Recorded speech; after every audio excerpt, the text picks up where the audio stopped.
안녕하세요. 보상가 배상TV입니다. 경향 조건적으로 다음을 공사가 읽어보는 코너 호모 이코노미크스입니다. 이게 바로 고지의무라는 것 때문인데요. 의학적으로 인과관계가 없다라고 하면은 네. 지급을 받을 수 있는 거고요.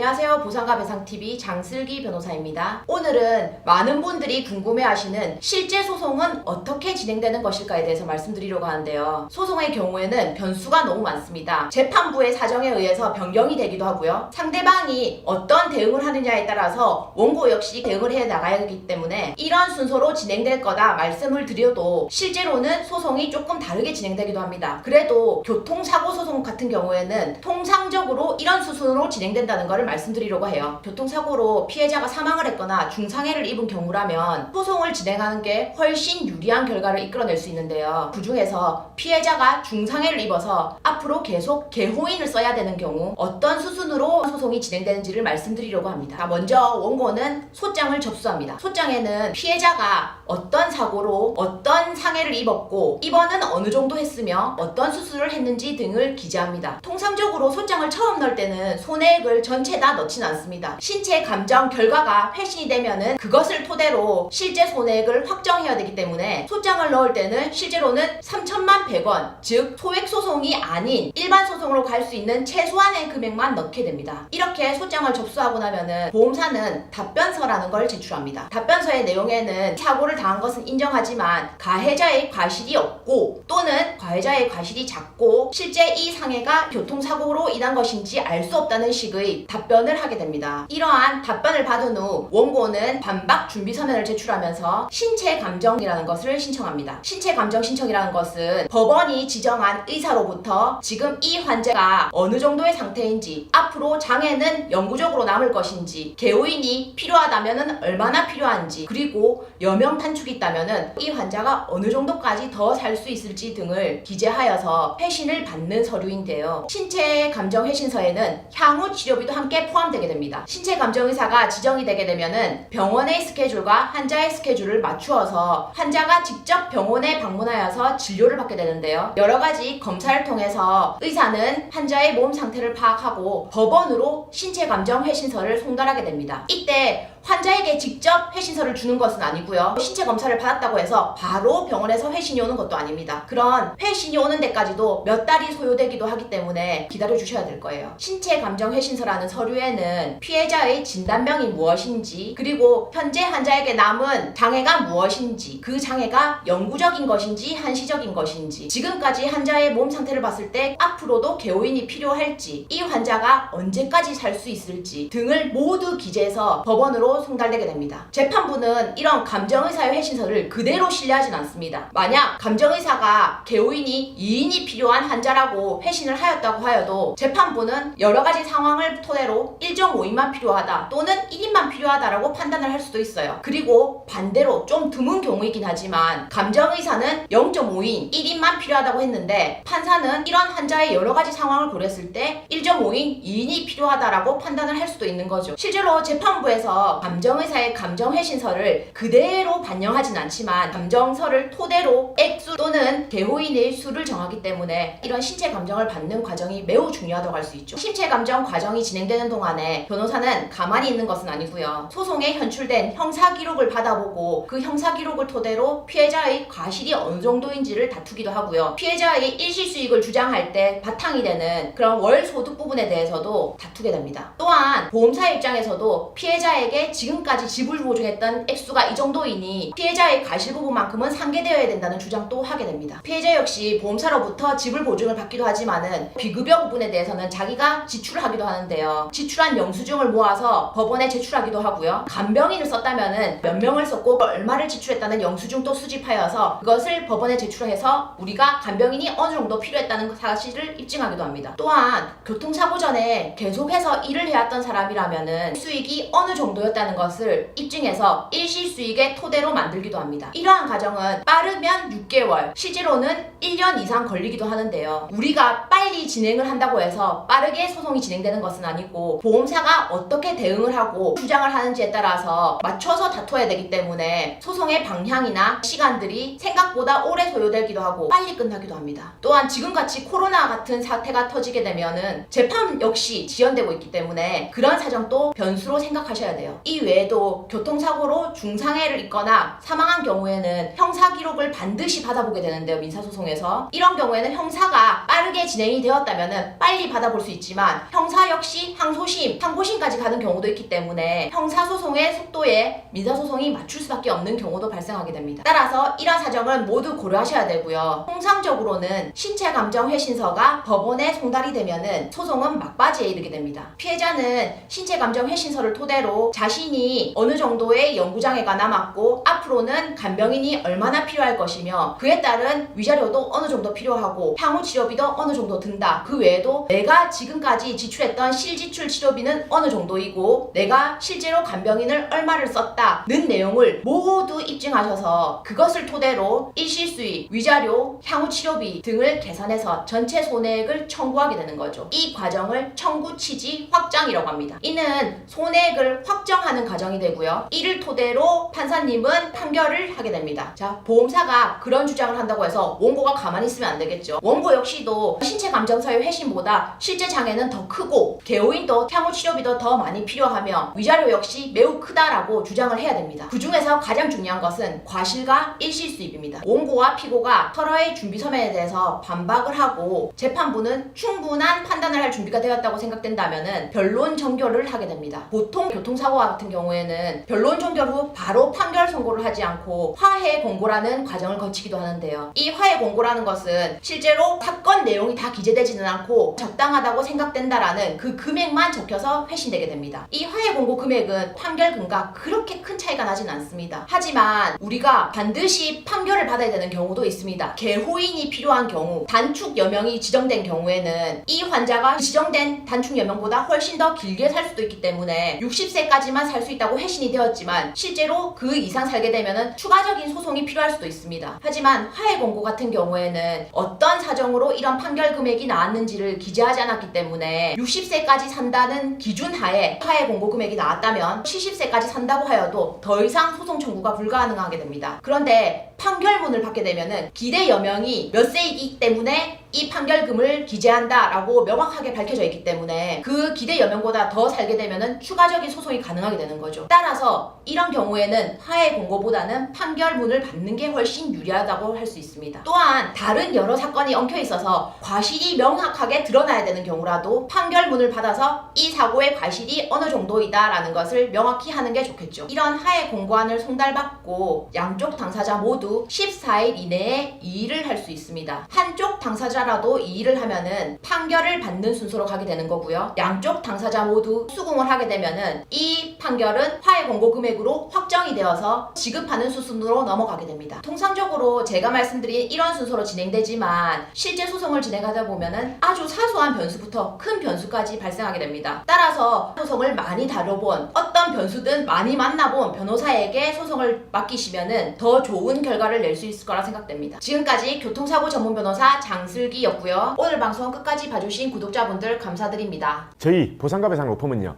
전화, 카카오톡, 폰메일 상담, 카페 상담 등으로 상담받을 수 있습니다. 저희는 서울과 부산에 사무실이 있고요. 전국 번호는 1544-3102로 문의 주셔도 되고 카카오톡에서 보상과 배상을 검색하셔서 카톡으로 문의 주셔도 됩니다. 그리고 이 영상 댓글란을 보시면 메일로 신청하는 링크를 클릭하셔서 자세하게 작성해 주셔도 저희가 전화를 드리고 있습니다. 단 이게 후유장애가 남지 않는 2, 3주 진단 같은 경우에는요, 유선 상담을 하지 않고 있는 점 양해 부탁드리겠습니다.